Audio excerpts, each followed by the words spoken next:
성도 여러분, 안녕하십니까? 금요일 아침 아까베 오늘 마가복음 6장 1절에서 6절까지의 말씀을 먼저 봉독해 드리고 오늘 하루를 주님의 은혜 가운데 시작하도록 하겠습니다. 예수께서 거기를 떠나사 고향으로 가시니 제자들도 따르니라. 안식일이 되어 회당에서 가르치시니 많은 사람이 듣고 놀라 이르되 이 사람이 어디서 이런 것을 얻었느냐? 이 사람이 받은 지혜와 그 손으로 이루어지는 이런 권능이 어찌 됨이냐? 이 사람이 마리아의 아들 목수가 아니냐? 야고보와 요셉과 유다와 시몬의 형제가 아니냐? 그 누이들이 우리와 함께 여기 있지 아니하냐 하고 예수를 배척한지라. 예수께서 그들에게 이르시되 선지자가 자기 고향과 자기 친척과 자기 집 외에서는 존경을 받지 못함이 없느니라 하시며 거기서는 아무 권능도 행하실 수 없어 다만 소수의 병자에게 안수하여 고치실 뿐이었고 그들이 믿지 아니함을 이상히 여기셨더라. 오늘 제가 제목을 믿지 않음을 이상히 여기셨더라 이렇게 한번 잡아봤습니다. 이 제목이 설교 이후에 바뀌었으면 좋겠어요. 이제 그런 마음으로 하나님께 주신 마음과 은혜를 좀 나눠보고자 합니다. 오늘 예수님의 행보는 어디로 지금 행하시고 계십니까? 1절에 보면은 그가 살았던 나사렛 고향에 그가 어린 시절에 정감 있게 돌아다녔던 그 땅으로 가시죠. 그곳으로 가신 이유가 뭐죠? 2절에 보면은 안식일이 되어 회당에서 가르치시니 많은 사람이 듣고 놀라 이르렀다 했습니다. 결과적으로 예수님이 이 고향에 가시거나 또 다른 지역을 이동하실 때마다 계속해서 하시는 일이 뭐였냐면 하나님의 나라와 비밀을 그들에게 알려주시려고 이동하시는 것을 알 수 있습니다.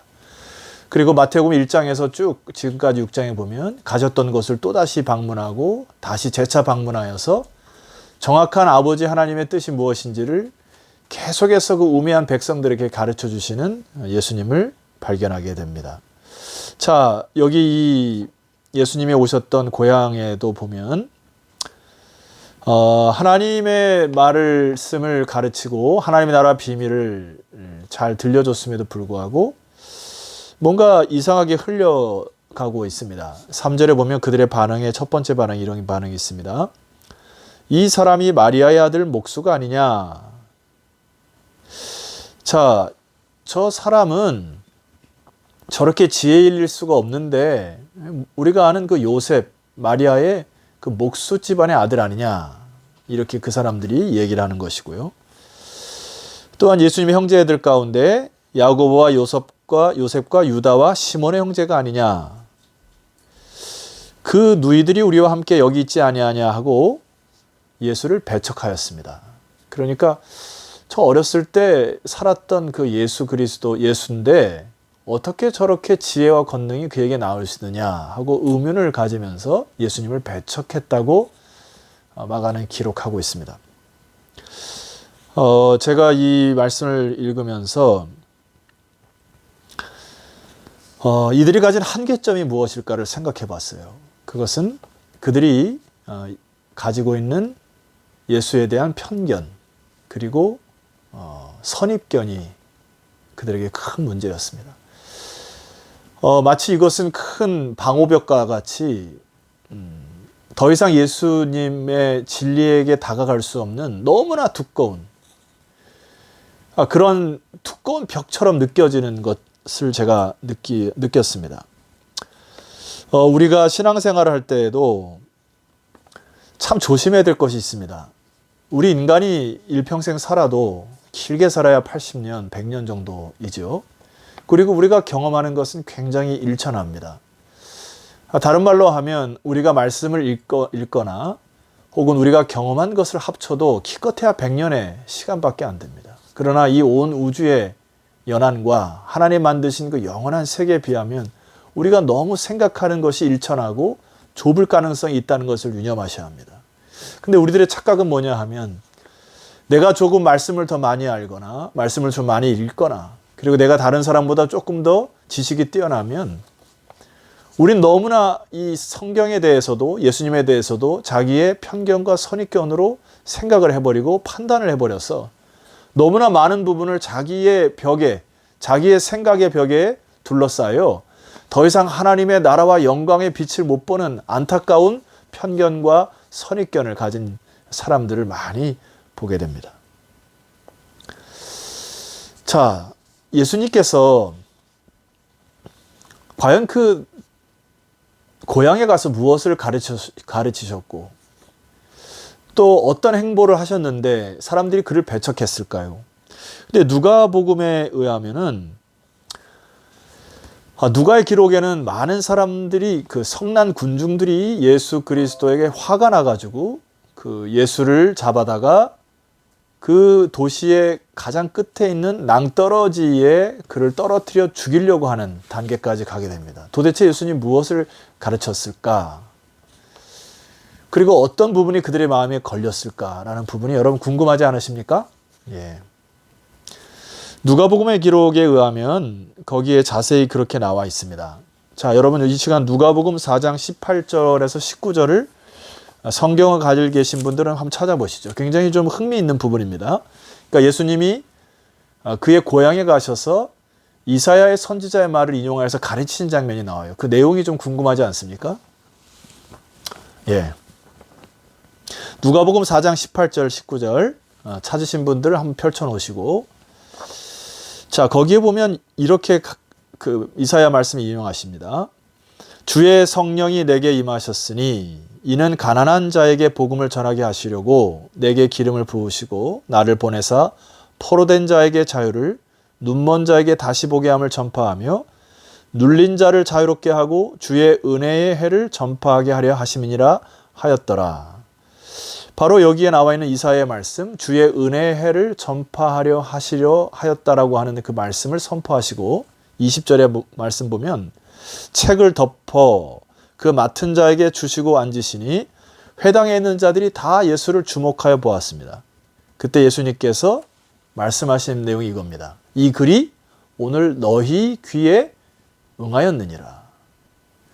이사야 선지자의 메시지가 바로 오늘 이루어져 내가 하나님의 나라를 완성하러 온 바로 그 메시아니라 라고 그들에게 선포했던 메시지입니다.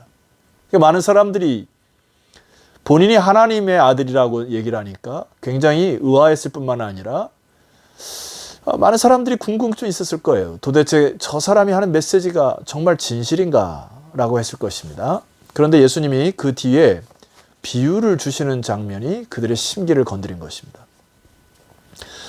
누가복음 4장 24절에 보면 이렇게 얘기를 하십니다. 또 이르시되 내가 진실로 너희에게 이르노니 선지자가 고향에서는 환영을 받는 자가 없느니라. 주일날 여러분과 함께 나눴던 메시지죠. 내가 참으로 너희에게 이르노니 엘리야 시대에 하늘이 3년 6개월간 닫히어 온 땅에 큰 흉년이 들었을 때에 이스라엘에 많은 과부가 있었으되 엘리야가 그중 한 사람에게도 보내심을 받지 않고 오직 시돈 땅에 있는 사렙다의 한 과부에게 뿐이었으며. 이게 무슨 말씀이죠? 뒤집어 보면 지금 이 세대에도 많은 사람들이 있었음에도 불구하고 하나님의 은혜를 입는 사람들은 너무 극소수라는 거예요. 그리고 은혜의 해를 선포하는 메시아가 왔음에도 불구하고 이들은 고정관념과 선입견에 사로잡혀서 그를 배척하고 성난 군중처럼 지금 그들이 예수를 등지고 있습니다. 그런데 바로 그 사람들이 너희들이라는 거예요. 또 한 가지 예를 드시죠. 27절에 보면 선지자 엘리사 때에 이스라엘에 많은 나병 환자가 있었으되 그 중에 한 사람도 깨끗함을 얻지 못하고 오직 수리아 사람 나만 뿐이었느니라. 마찬가지로 이스라엘의 엘리사 시대 때에 그렇게 많은 사람이 하나님을 알고 율법을 연구했음에도 불구하고 그 땅에 은혜가 임하지 아니하고 바로 이 수리아 나만 장군에게 은혜가 임하였음을 너희들이 기억해야 한다. 뒤집어 얘기하면 뭐지요? 너희들은 마치 그때와 같이 똑같이 하나님의 은혜와 진리가 왔음에도 불구하고 저마다의 고정관념과 선입견을 통하여서 그 진리를 발견하지 못한다. 너무 안타깝다. 너희들이 메시아를 등지고 있구나. 자, 이 부분이 사람들이 성인한 것입니다. 그래서 예수님 말을 듣고 신성 모독을 했다는 이유로 예수님을 낭떠러지에 가서 죽이려고 하는 군중 심리로 사람들이 매몰되어 있습니다. 결론적으로 참 씁쓸한 장면이 하나 있습니다. 오늘 예수님께서 제자들에게 말씀을 하셨고 또 이 상황을 이렇게 마감하시면서 오늘 그 본문의 5절에 보면 이러한 표현이 있습니다.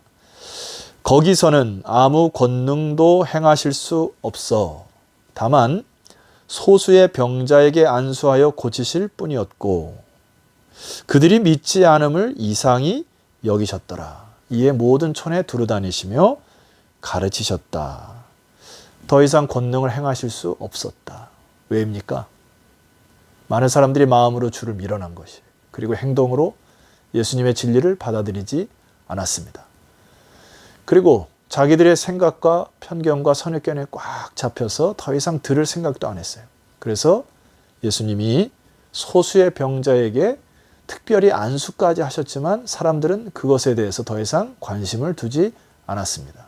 쓸쓸히 예수님은 다른 곳으로 가르치시고 이동하셨다고 기록하고 있습니다. 제가 어느 화가를 알고 있는데요. 그 화가가 저를 초대해서 인사동에 가서 그분의 그림 작품을 보고 유독히 인상 깊은 작품 하나를 앞에 멈춰섰습니다.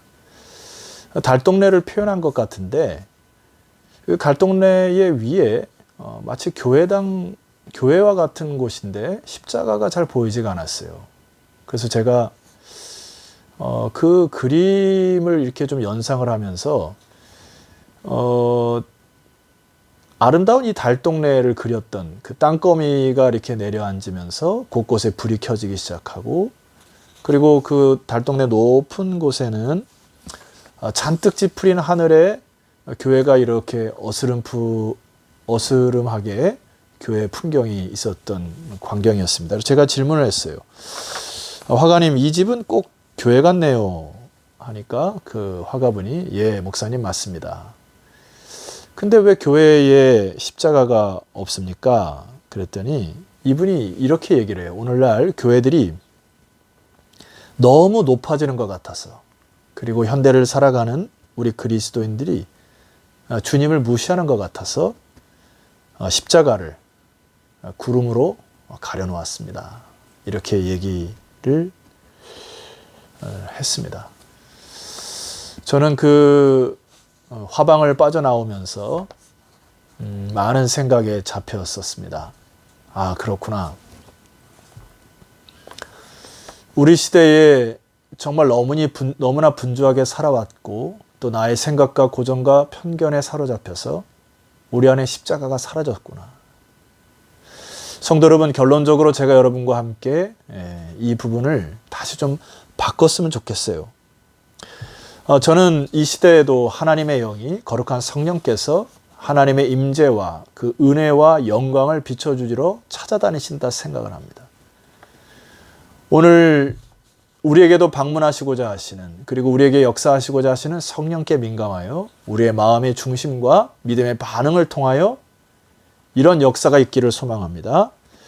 그들의 믿음의 반응을 보시고 그곳에서 많은 능력을 행하시고 소경의 눈을 뜨고 안진뱅이가 일어나고 벙어리의 혀가 풀리고 중풍병자가 일어나고 여러분이 갖고 있는 한이 치료가 되고 관계들이 풀어지고 여러분 이제 아멘 하시는 거 맞죠? 여러분이 갖고 있는 수많은 영적 질병이 여러분의 작은 순종과 믿음의 반응으로 하나님의 영의 감동함으로 치료가 되고 치유가 되는 복된 시간이 되었으면 좋겠습니다.